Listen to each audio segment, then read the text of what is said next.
नमस्कार मित्रमैत्रिणींनो, सुप्रियाच्या या स्वयंपाकघरात तुम्हा सर्वांचं अगदी मनापासून स्वागत आहे। आज मी तुमच्यासाठी घेऊन आलेली आहे मेथीच्या भाजीची रेसिपी। याआधी देखील एक पद्धत मी तुमच्याबरोबर शेअर केलेली आहे।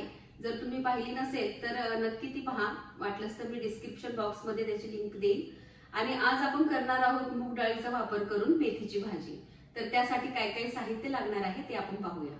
तर इथं 2 मेथीच्या जुड्या घेतलेल्या आहेत। तर ते स्वच्छ आपण निवडून घेतलेली आहे। मेथी चिरून घेतलेली नाहीये, मी कधीही चिरून वापरत नाही। तर आपण अशा प्रकारे मेथी निवडून घेतलेली आहे। आणि पावसाळ्यात काय होतं की माती वगैरे लागलेली असते, तर पाण्यामध्ये 1 चमचा मीठ घालून मी पाण्यात भिजत घातली होती। ती एखादं भांड घ्यायचं, त्यामध्ये मेथी आणि 1 चमचा मीठ घालायचं, पाणी घालायचं, 5 ते 10 मिनिटं भिजत ठेवायचं। त्यानंतर वर आपली मेथी काढून घ्यायची एखाद्या, म्हणजे आता ह्या जाळीमध्ये मी काढून घेतलेली आहे। आणि मग काय होतं की खाली माती राहते, हे मी तुम्हाला आधी देखील एकदा सांगितलेलं आहे। आणि त्यानंतर स्वच्छ आपण ही मेथी धुवून घेतलेली आहे। कोणतीही भाजी करताना आपण अशा प्रकारे स्वच्छ धुवून घ्यायची, त्यामुळे कसं की माती वगैरे खाली राहत नाही। त्यानंतर इथं आता 2 जुडे आहेत, तर त्यामुळे इथं मी घेतलेल्या जवळ 10 ते 12 लसणाच्या पाकळ्या घेतलेल्या आहेत आणि मिरच्या 15 घेतलेल्या आहेत। आता इथं तुम्ही तुमच्या चवीनुसार तिखट घाला। तर आता 1 मेथीची जोडी असेल तर मी मिरची आणि लसूण चिरून घालते, पण 2 जोडे आहेत तर मग ते व्यवस्थित चव लागली पाहिजे। तर वाटून घातलं ना मिरची, तर त्याने छान भाजीला चव येते, त्यामुळे मी इथं मिरची वाटून घालणार आहे। त्यानंतर मूग डाळ घेतलेली आहे।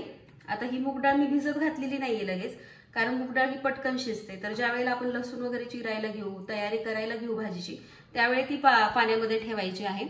आणि आपण फोडणी वगैरे देऊस तरच ती पाण्यात राहिली तरी चालते, कारण की मेथीला जे पाणी सुटतं तर त्यामध्ये देखील ती शिजते। तर इथं जवळजवळ मी 4 मोठे चमचे मूग डाळ घेतलेली आहे। तर हे प्रमाण देखील तुम्ही कमी जास्त करू शकता। त्यानंतर चवीप्रमाणे आपल्याला मीठ लागणार आहे, फोडणीसाठी तेल लागणार आहे। तर आता आपण कृतीकडे वळूया। आता मिरची लसूणचं वाटण आपण तयार करून घेऊया।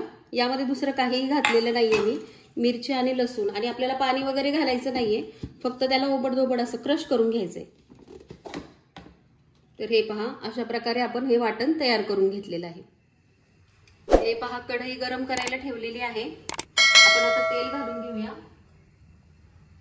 लोखंडाची कढई घेतलेली आहे, की भाज्या आपण जर लोखंडाच्या कढईत केल्या तर लोह आपल्याला मिळतं, त्यामुळे बऱ्याचशा पालेभाज्या तर बऱ्याच वेळा मी लोखंडाच्या कढईतच करते। तर यामध्ये आपल्याला जिरं वगैरे काही घालायचं नाहीये। हे जे मिरचीचं वाटण आपण तयार केलेलं आहे ते घालून घेऊया। आणि इथे पहा की मी ही मूग डाळ देखील पाण्यात स्वच्छ धुवून घेतलेली आहे आणि पाण्यात भिजत घालून ठेवलेली आहे।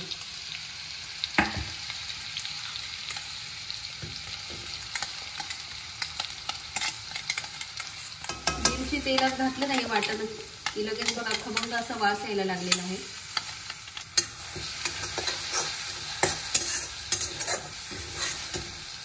आपण चवीप्रमाणे मीठ देखील घालून घेऊया।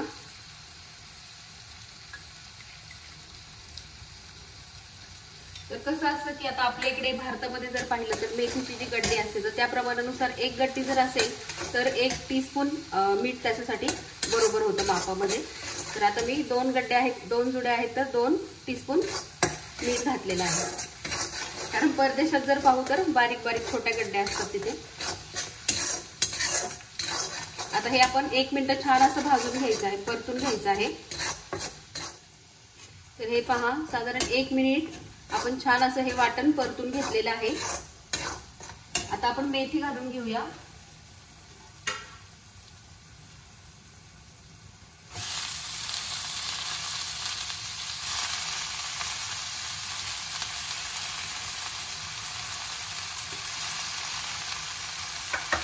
तर लगेच आपण ही भाजी हलवून घ्यायची आहे, हलवून व्यवस्थित अशी परतायची आहे, नाहीतर काय होईल की खाली मसाला आपला जळेल।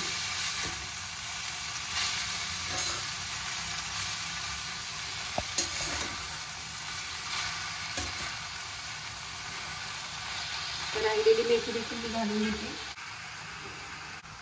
आता ही जी मूग डाळ आहे ती देखील आपण घालून घेऊया। 2-3 पाण्याने स्वच्छ धुवून नंतर मी पाणी ठेवलं होतं, त्यामध्ये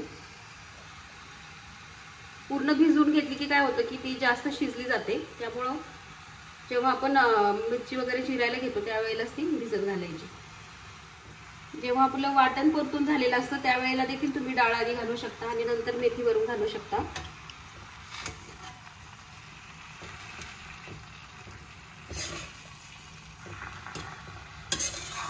आता हे व्यवस्थित आपण परतून घेऊया, म्हणजे जेणेकरून सर्व मसाला वगैरे व्यवस्थित भाजीला लागेल, डाळ व्यवस्थित एकजीव सगळीकडे एकसारखी लागेल. गॅस मोठाच ठेवलेला आहे मी आता. फक्त भाजी आपण जेव्हा घालत होतो वाटणामध्ये त्यावेळेला थोडासा बारीक केलेला होता, आता परत वाढवलेला आहे. हे पहा, याला पाणी सुटलेलं आहे आता आणि यामध्ये आपली डाळ शिजणार आहे.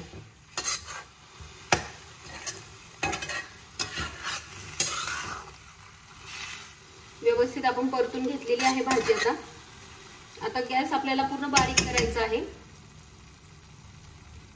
आणि यावर झाकण ठेवायचं आहे, कारण की आपली डाळ शिजली पाहिजे. तर आता बारीक गॅसवरती आपण झाकण ठेवून त्याला 5 ते 10 मिनिटं शिजवायचं आहे. मध्ये मध्ये चेक करायचं, नाहीतर खाली लागू शकते. तर आपण आता झाकण ठेवूया आणि बारीक गॅसवरती शिजू देऊया. पाहूया आपण आता आपली भाजी शिजली आहे का. आणि मध्ये मी 1-2 वेळा चेक केलेलं होतं आणि व्यवस्थित भाजी अशी परत एकदा मिक्स करून घेतली होती व्यवस्थित. तर हे पहा, आपली डाळ आता व्यवस्थित शिजलेली आहे. थोडंसं पाणी अजून आहे, पण आता आपल्याला झाकण ठेवायचं नाहीये. आता आपण 1 ते अर्धा चमचा तेल घालून घेऊया यामध्ये.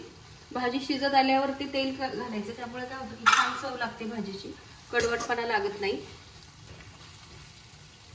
आणि एकदम थोडंसं लाल तिखट मी यामध्ये घालत आहे, 2-3 चिमूट आहे फक्त, जास्त नाही. त्याने देखील भाजीची चव खूप छान लागते. आणि आता कसं की ही डाळ जेव्हा शिजत येते ना त्यावेळेला लक्ष ठेवायचं व्यवस्थित. जर ही डाळ फुटली ना, म्हणजे जास्त शिजली, तर मग ती चव व्यवस्थित लागत नाही भाजीची. आणि 10 मिनिटं आपल्याला ही भाजी शिजण्यासाठी लागलेली आहेत. आणि जर तुम्हाला वाटलं की भाजी शिजलीये, पाणी आटलंय भाजीतलं, पण डाळ अजून शिजलेली नाही, तर 1-2 चमचे पाणी घालायचं, परत झाकून ठेवायचं. आता थोडंसं पाणी अजून आहे यामध्ये, ते आपण आटू देऊया, पण झाकण ठेवायचं नाही इथं. तर असं उघडं झाकण न ठेवताच भाजी आपण गॅसवरती अशी ठेवायची आहे. तर हे पहा, भाजी आपली झालेली आहे. पूर्ण पाणी भाजीमधलं आटलेलं आहे आणि बारीक गॅसवरतीच आपण हे ठेवलेली होती भाजी. तर साधारणतः अर्धा ते 1 मिनिट यासाठी लागतो. पाणी आटलं की आपली भाजी तयार झालेली आहे. आता आपण गॅस बंद करूया, भाजी आपली सर्विंग प्लेटमध्ये काढून घेऊया. तर मस्त अशी मेथीची भाजी, मूग डाळ घालून मेथीची भाजी आपली तयार आहे. चविष्ट अशी मेथीची भाजी आपली तयार आहे. खूप चविष्ट लागते, तुम्ही नक्की करून पहा. रेसिपी आवडली असेल तर रेसिपीला लाईक करायला विसरू नका. तुम्हाला भाजी कशी वाटली ते कमेंटमध्ये नक्की सांगा, कारण की काय होतं की कमेंट्समुळे आणखी प्रोत्साहन वाढतं. आणि चॅनलला अजून सबस्क्राईब केलं नसेल तर नक्की करा. तुमच्या मित्रमैत्रिणींबरोबर देखील तुम्ही ही रेसिपी शेअर करू शकता. शेवटी एवढंच म्हणेल, माझ्या पाककलेला तुम्ही जो काही प्रतिसाद देत आहात त्याबद्दल तुमचे अगदी मनापासून धन्यवाद.